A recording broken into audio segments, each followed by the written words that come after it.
Okay, screw it. We're learning about beauty today.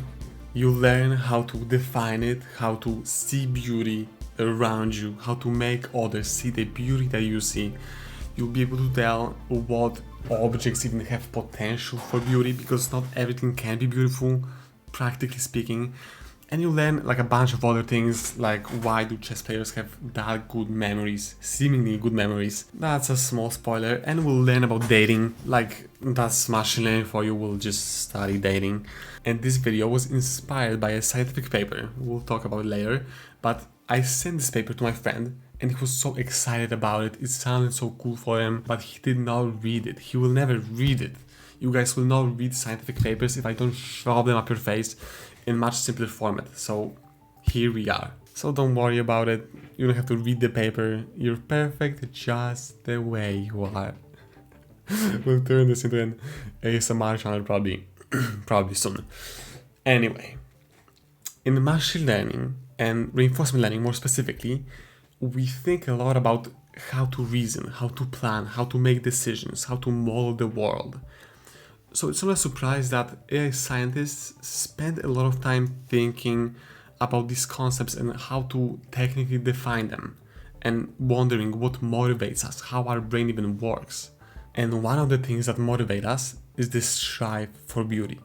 And beauty is not easy to define, it's kind of hard to grasp, but that's the best thing in acquiring technical knowledge, that you can speak and think of life with such precision. Like I can quantify complex phenomena into nicely compressed, verifiable principles. To illustrate the generality of things we deal with, doing reinforcement learning feels like I'm a parent guiding my children to the uncertainty of life and to the trade-off between exploring new ideas and committing to what we know works already. That's like a balance between liberalism and conservatism, and I study that on a technical level. I tweak coefficients, I run experiments and see how it goes. I study how the data that we feed our brain with influences us, how our actions shape our reality. That's not just like learning how to be a good parent, that's just learning how to win life, how to make decisions, what to commit to, who to commit to, what to invest in. It's everything. My work becomes a quest to deconstruct reality, analyze it, document it, and then use what I learned to my advantage, to our advantage, okay? I'm on your side as well. So today we study one of those universal ideas, general, intrinsically motivated beauty in terms of machine learning scientists. It all started when I was doing my usual quality content routine. I was rewatching podcasts with George Hotz, because of course I did, you guys know me.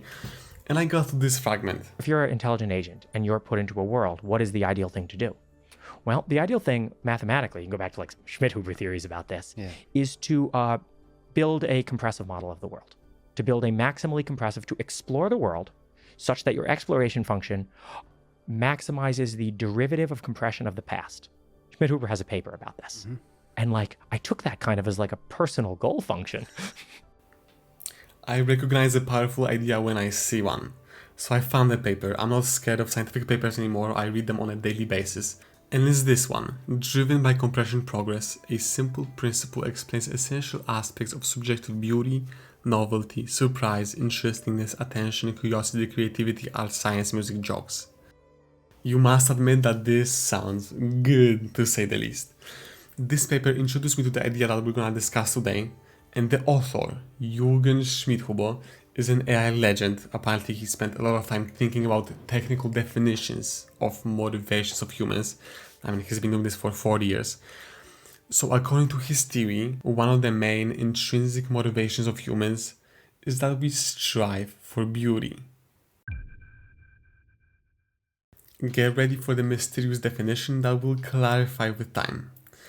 Beauty is proportional to the degree of subjective compression of raw information.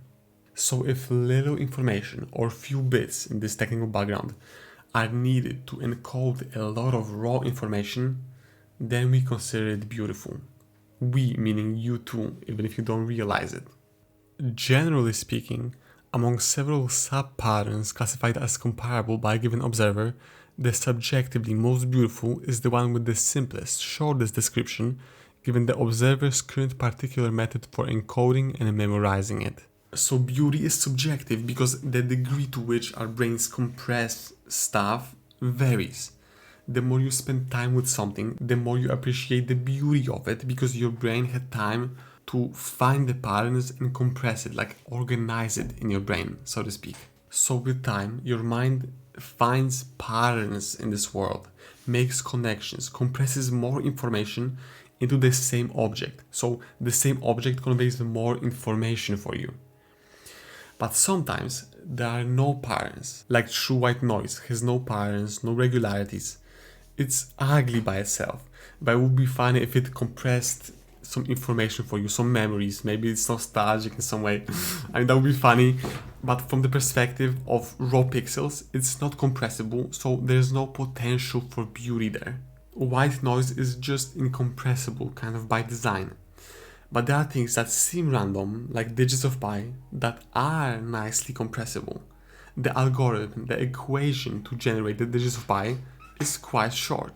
To get the digits, of course, you need to perform many computations. You have to calculate the digits. But the idea itself and the raw information is neatly compressible. So we can say that the number pi is beautiful. Many people consider classical music beautiful, but the people who appreciate it the most, who see the most beauty in it, are the ones that spend a lot of time with it. For me personally, I appreciate classical music, but rhythmic, chill beats are more compressible for me. They're more beautiful, they're more relatable, they compress more memories for me, especially because I played military-style drum etudes in the past. Kinda like this, just a bit less impressive.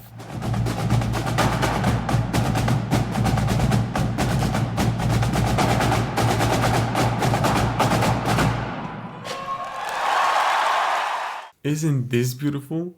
If it's not, you probably had much different experiences than me. But the matching outfits, the regularities, all these things should be compressible enough that you see some beauty in it. On the other hand, there's also microtonal music that uses much different music theory scheme than ours, than what we're used to, so it's a bit harder to immediately see the beauty compared to traditional tones. But it uses tones as good as any other, we're just not used to it. I'm not sure how clear the idea of beauty is for now. I'm giving you examples to understand the definition, but then we'll get to the implications of it. You can read everywhere that symmetrical faces are considered more attractive, more beautiful.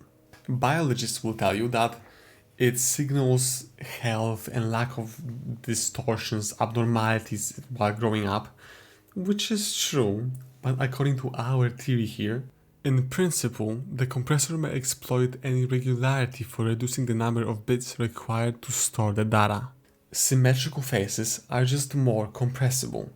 If you were to remember a face, you don't store raw information, you don't remember all the details.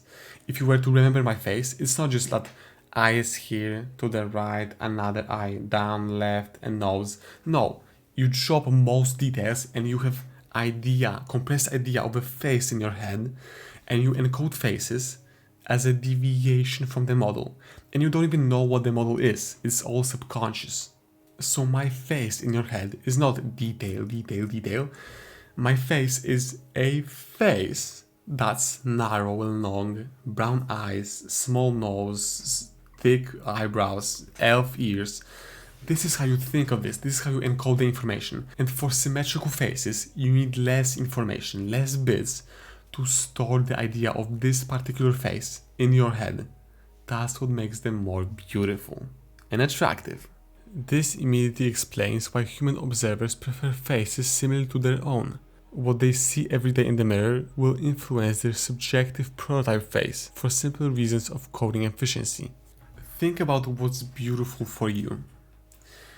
A song might be beautiful because it compresses a lot of memories from the past. Maybe it's nostalgic, maybe it compresses some emotions, maybe it's your beliefs, your values. It compresses something, like you like something about it. That's the beauty, that's the concrete concept we can discuss. And what does that imply? Think about how easy or hard it is for people to notice the beauty in something depending on their experiences, memories, emotions, beliefs, values. Thinking about dating theory, there are things that are much easier compressible thanks to our experiences, because many people experienced it. Like physical appearance. We've seen so many people in our lives that physical beauty is like immediately understandable, immediately compressible. We see the beauty immediately.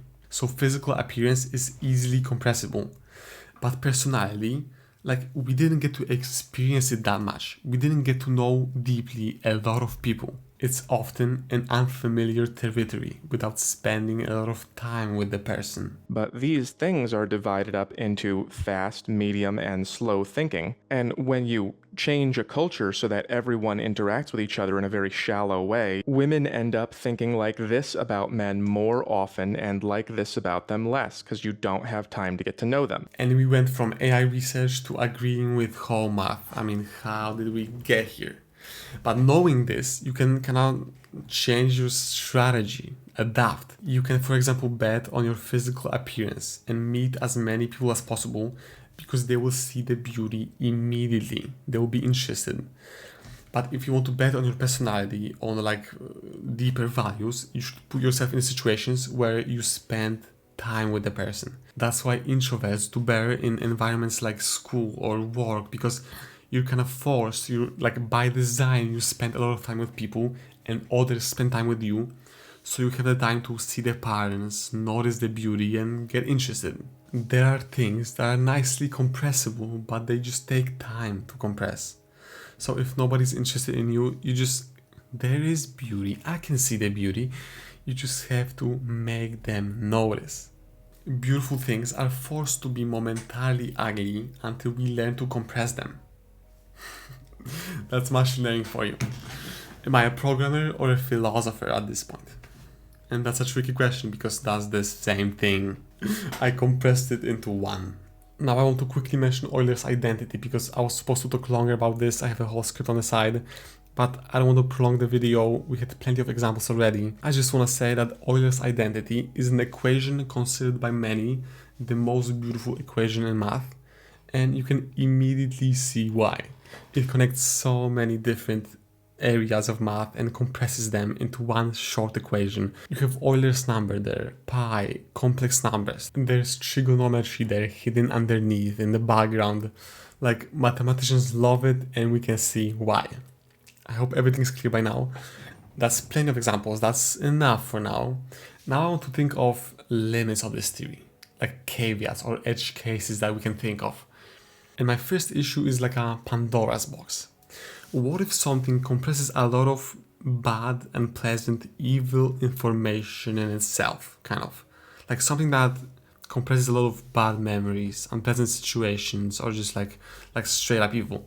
What then? Because with current theory, we can say that this thing is unpleasant but beautiful, but that doesn't sound right. So I think we either give it a positive spin in the sense that like existence of this evil makes you think of positive stuff on why you should fight it, on who's your enemy or something like this, to kind of turn it around. Or you go way above that and you say that evil being compressed that much is like objectively good because it means that you understood it, you found the patterns between these things and you know how to fight it better, and the fight and the struggle is there to strengthen you, and that's beautiful. Maybe something like this. But then my second issue is that pure darkness would be maximally compressible. And it's like, okay, true. But at the same time, it's hard to make darkness convey a lot of information. Like, you can easily compress it, but like, what does it give you really? Like, maybe for you, darkness is like nostalgic and you have a lot of memories with it or something, but I'm sorry if you do. But an artwork, even though like a beautiful landscape, any artwork, it takes more bits, okay, but it also compresses much more. You can think of stuff, it's thought-provoking, you connect the dots, anything. So at the end, I think that even though darkness is compressible, it's not beautiful still because it doesn't contain much. And then the artwork, even though it takes more bits, it compresses much more information, so it is beautiful. That's how I would say it without thinking too much. Because yeah, I haven't thought enough about the limits of this theory and the borders, but it compresses a lot for me. It works for many examples, so overall, that's a good theory. So far, we've been talking about beauty itself, because I think that's the core principle, that's the main message, to know what beauty is. But the paper itself focuses more on motivation side of things. That's where they come up with another term, new term, created from beauty, interestingness, which is defined as a first derivative of beauty with respect to time, so a rate of change over time of beauty. So things are interesting if they compress information for you, if they beautify the world. That's where the paper mentions witty jokes as a source of fun and interestingness, because witty jokes make novel connections, they compress things, they find patterns across seemingly distant concepts. If something was neutral to us or straight up ugly, and we start to notice the beauty of it, that's interesting. And that's the core principle behind curiosity-driven agents in reinforcement learning, where the agents are driven by this curiosity, they chase interestingness to beautify the world. The interestingness becomes the drive to win the game. We strive for beauty, and curiosity is a natural drive towards it. We should work on something as long as we can compress it further. This compression process requires intelligence, but the compression itself is equivalent of understanding. So another way to look at it is that we find beautiful what we understand. But since this process requires intelligence, we need much more intelligence in the world. And that becomes the quest that George Holtz mentioned, quest for life. Your goal should be to compress everything, to see the beauty in everything. Well, the ideal thing mathematically is to build a compressive model of the world. Back in the day, you could note planets' positions, have like a ton of data on it, ton of spreadsheets, ton of notes about planets' positions. And that's overwhelming, that's a lot of data. But then Kepler comes in and he notices patterns. He's like, wait, planets move around elliptical paths, and the further they are from the sun, the slower they move. And then Newton comes in, and he connects this idea of planets moving around the sun with objects falling on the ground on Earth. He compressed it into one idea of gravity that enabled us to precisely calculate where the planets will be in some time and how the objects will move if you throw it. Like, that's amazing. But there are still caveats to this idea. And then Einstein comes in, and he expands the equations a bit, so they are a bit longer, but they connect everything we know about gravity today and the speed of light and other stuff.